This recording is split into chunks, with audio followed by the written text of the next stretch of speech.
நம்மில் பலருக்கு பழைய சாதம் சாப்பிட பிடிக்கும். இது பண்டைய காலம் முதலே நமது மூதாதையர்களிடம் இருந்து வந்த ஒரு பழக்கம்.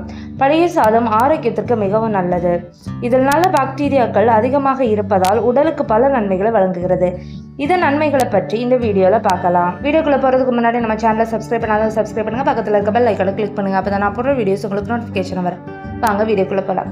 பழைய சோறு சாப்பிடுவதால் பல நன்மைகள் உண்டு. இதில் புரதம், இரும்புச்சத்து, potassium, vitamin K, vitamin B complex போன்ற சத்துக்கள் நிறைந்துள்ளது. பழைய சோறு சாப்பிடுவதால் செரிமான சக்தியை மேம்படுத்தி குடல் ஆரோக்கியத்தை மேம்படுத்துகிறது. மலமிளக்கியாகவும் வளர்ச்சிதை மாற்றத்தை அதிகரிக்கவும் உதவுகிறது.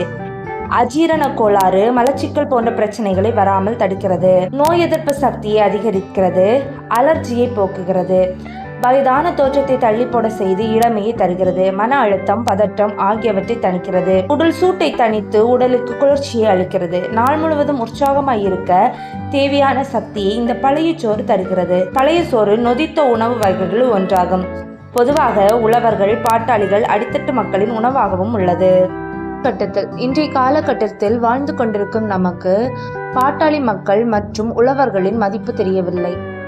உலகின் 80 கோடி பேர் பட்டினியால் பாதிக்கப்படுகிறார்கள். இது உலக மக்கள் தொகையில் சுமார் 11% ஆகும். ஊட்டச்சத்து குறைவால் ஆண்டுதோறும் 30 லட்சம் குழந்தைகள் 5 வயதுக்குள் இறக்கின்றனர். நிகழ்ச்சிகளில் சமைக்கும் உணவுகளில் 1/3 உணவு வீணாக்கப்படுகிறது. இது போன்ற மனவேதனையான செய்திகள் நெஞ்சை பதற வைக்கிறது. எனவே மக்கள் உணவகங்களுக்கு செல்லும் போது தேவையான அளவு உணவை மட்டும் வாங்கி உண்ணும் பழக்கத்தை ஏற்படுத்தி கொள்ள வேண்டும். நமது இல்லங்களிலே குழந்தைகள் முதல் பெரியவர்கள் வரை அனைவரும் உணவை வீணாக்காமல் அவர் மதிப்பறிந்து அந்த உணவை பயன்படுத்த வேண்டும். நாம் அனைவரும் தன்னார்வலர்களை மட்டுமே நம்பியிராமல் நாமே தேவைக்கு அதிகமான உணவை வீணாக்காமல் அவற்றை தங்கள் அருகிலுள்ள பசியால் வாடுகிறவர்களுக்கும் பகிர்ந்தளிக்கும் பழக்கத்தை ஏற்படுத்தி கொள்ள வேண்டும். வீடுகளில் சமைக்கும் போதும் வெளியிடங்களில் போய் சாப்பிடும் போதும் உணவின் மகத்துவத்தை புரிந்து கொண்டு உணவை வீணாக்காமல் பயன்படுத்தி கொள்ள நம்முடைய குழந்தைகளும் நாமும் பழகி கொள்ள வேண்டும்.